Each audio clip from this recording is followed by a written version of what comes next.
बिस्मिल्लाहिर्रहमानिर्रहीम। अस्सलाम वालेकुम। उम्मीद है आप खैरियत से होंगे। बचपन से हम सुनते आ रहे हैं दज्जाल, अजूज मजूज और पता नहीं क्या क्या। मैंने सोचा कि आज क्यों ना दज्जाल के बारे में इंफॉर्मेशन दी जाए कि ये दज्जाल है क्या चीज़, ये क्या करेगा, आके क्या कैसे करेगा, किस तरीके से करेगा। हम लोगों को नाम तो पता है, थोड़ा बहुत ये भी पता है कि क्या करेगा, लेकिन एक प्रॉपर अगर इन्फॉर्मेशन बंदे को पता हो तो काफ़ी अच्छी इन्फॉर्मेशन है। ये दिलचस्प मालूमात हैं जो कि आपको पता होनी चाहिए। मज़ीद तफसीलात से पहले थोड़ी सी तकलीफ़ उठाएं और सब्सक्राइब और घंटी यानी बेल आइकॉन को प्रेस कर दें ताकि हमारी मुलाकात के सिलसिले को कायम रखा जा सके और हमारी हर अपडेट आप तक सबसे पहले पहुँचे। दज्जाल एक इंतहाई ताकतवर मखलूक का नाम है जो इंसानी शक्ल में नमूदार होगा। हज़रत अनस फरमाते हैं कि नबी करीम सल्लल्लाहु अलैहि वसल्लम ने फरमाया कि कोई नबी ऐसे नहीं भेजेगा जिन्होंने अपनी उम्मत को काने कज़ाब से ना डराया हो। यानी कि अब तक कोई भी नबी ऐसा नहीं आया जिसने अपनी उम्मत को काने कज़ाब से ना डराया हो। सुनो, बेशक वो काना होगा और तुम्हारा रब यकीनन काना नहीं है। और इसकी दोनों आँखों के दरमियान काफिर लिखा होगा। यहाँ पर लिखा होगा काफिर। दज्जाल या मसीह दज्जाल मुसलमानों के नज़दीक इस शख्स का लक़ब है जो क़यामत की बड़ी अलामतों में से एक और कुर्ब क़यामत यानी आखिरी ज़माने में ज़ाहिर होगा। दज्जाल कौम यहूद से होगा। हर नबी ने इसके फितने से अपनी अपनी उम्मतों को डराया है और हर दौर में इस बात पर इजमा रहा है कि इसकी खुदा से इंतहा दर्जे की दुश्मनी होगी। मगर हज़रत मोहम्मद सल्लल्लाहु अलैहि वसल्लम ने इसके फितने को इंतहाई वजाहत से बयान फरमाने के साथ साथ बहुत सी निशानियां और इससे बचाव के तरीके अपनी उम्मत को समझा दिए हैं। अहादीस नबवी में दज्जाल का कोई असली नाम नहीं आया। इस्लामी इस्लाहात में इसका लक़ब दज्जाल है और ये लफ्ज़ इसकी पहचान और अलामत बन गया है। इसका फितना बहुत सख्त होगा। चुनाचा रसूल पाक ने फरमाया कि आदमी की तख्लीक से लेकर क़यामत कायम होने तक कोई भी फितना दज्जाल के फितने से बढ़कर नहीं है। दज्जाल यहूदियों की नस्ल से होगा जिसका कद ठिगना होगा, वो छोटे कद का होगा, दोनों पाँव उसके टेढ़े होंगे, जिस्म पर बालों की भरमार होगी और घुंघरे वाले जो है ना बाल होंगे उसके सर के। रंग सुर्ख या गंदमी होगा। सर के बाल हबशियों की तरह होंगे। नाक चोंच की तरह होगी। बाएं आँख से वो काना होगा। दाएं आँख में अंगूर के बकदरजा नाखना टाइप होगा। यानी कि उसकी जो आँख होगी ना वो एक आँख होगी उसकी और वो यहाँ पे होगी यूँ अंगूर की तरह। इसके माथे पर काफिर लिखा होगा जिसे हर साहिबे ईमान बाआसानी पढ़ लेगा। क्या काम करेगा? इसकी आँख फितने खड़े करेगी मगर दिल जागता रहेगा। शुरू में वो ईमान इस्लाह का दावा लेकर उठेगा, लेकिन जैसे ही थोड़े बहुत उसके मुरीद उसको मैसर हो जाएंगे वो नबूवत और फिर खुदाई का दावा करेगा। इसकी सवारी भी इतनी बड़ी होगी कि इसके दोनों कानों का दरमियान का फासला 40 गज का होगा। कहा जाता है कि एक बहुत बड़ा गधा इस्तेमाल करेगा।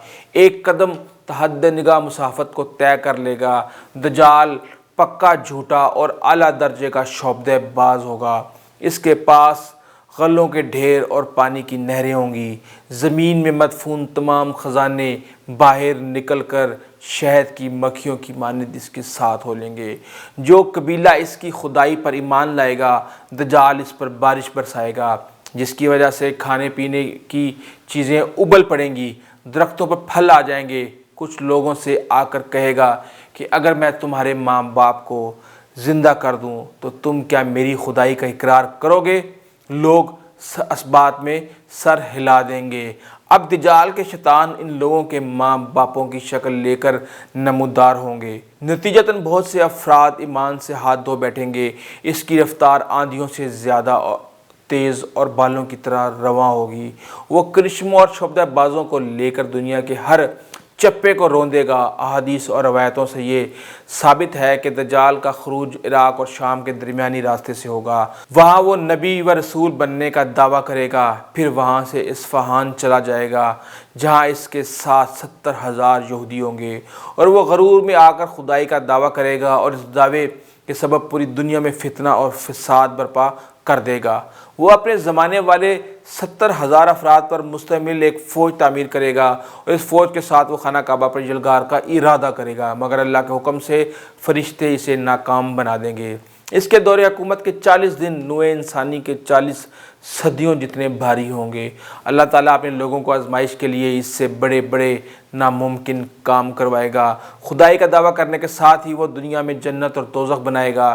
جنت کے نام پر ایک باغ ہوگا جبکہ دوزخ کے نام پر ایک آگ دہکائی گئی ہوگی۔ اپنے ماننے والوں کو وہ جنت میں داخل کر دے گا اور نہ ماننے والوں کو آگ میں ڈال دے گا۔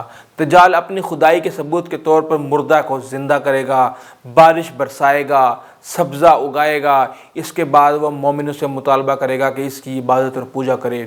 جو لوگ اس کے مطالبے سے انکار کریں گے ان کو وہ 2 ٹکڑوں کے درمیان میں تقسیم کر کے چہل قدمی کرے گا ان کے درمیان میں سے، اور اس کے بعد انہیں زندہ کرے گا اور دوبارہ مطالبہ کرے گا کہ مجھے خدا مانو اور میری پوجا کرو، مگر جب دوبارہ انکار کریں گے تو اپنی بنائی ہوئی دوزخ میں ڈال دے گا۔ مگر در حقیقت وہ آگ ایک باغ اور باغ در حقیقت ایک آگ ہوگا، کیونکہ اصل جنت تو اللہ تعالیٰ کے پاس ہی ملے گی۔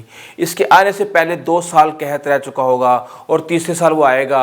اس کے پاس کھانے پینے کا ذخیرہ ہوگا، اپنے لوگوں کو وہ اس سے خوش کرے گا جو اس کی پوجا کریں گے۔ جب کوئی قبیلہ اسے خدا مان لے گا تو ان کے لیے بارش ہوگی، اناج اگے گا، درختوں پر پھل لگیں گے، ان کے مویشی موٹے ہو جائیں گے اور خوب دودھ دینے لگیں گے، اور جو اسے نہیں مانے گا اس کا سب کچھ اس کو بند کر دے گا یہ، اور اہل حق کے لیے مشکلات پیدا کرے گا۔ دنیا کے خزانے نکل کر اس کے سامنے آ جائیں گے۔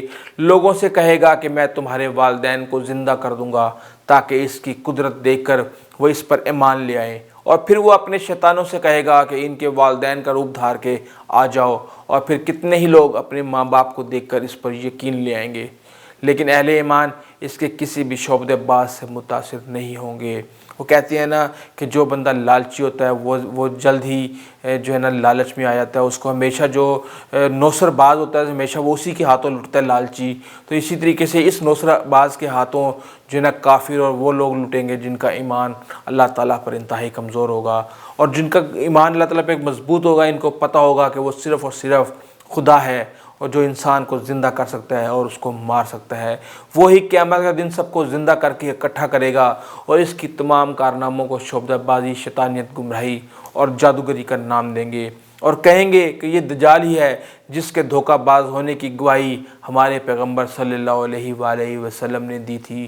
یہ وہ بیسک انفارمیشن ہے جو میں نے مختلف کتابوں سے گیدر کی ہے اور اکٹھی کی ہے۔ جانے سے پہلے انتہائی معذرت کے ساتھ تھوڑی سی تکلیف اٹھائیں، سبسکرائب اور گھنٹی یعنی بیل آئیکن کا بٹن دبا دیں تاکہ ہماری ملاقات کے اس سلسلے کو قائم رکھا جا سکے اور ہماری ہر اپڈیٹ آپ تک سب سے پہلے پہنچے۔ اپنے دوستوں، عزیز و اقارب اور ہمسایوں کا خاص خیال رکھیے گا۔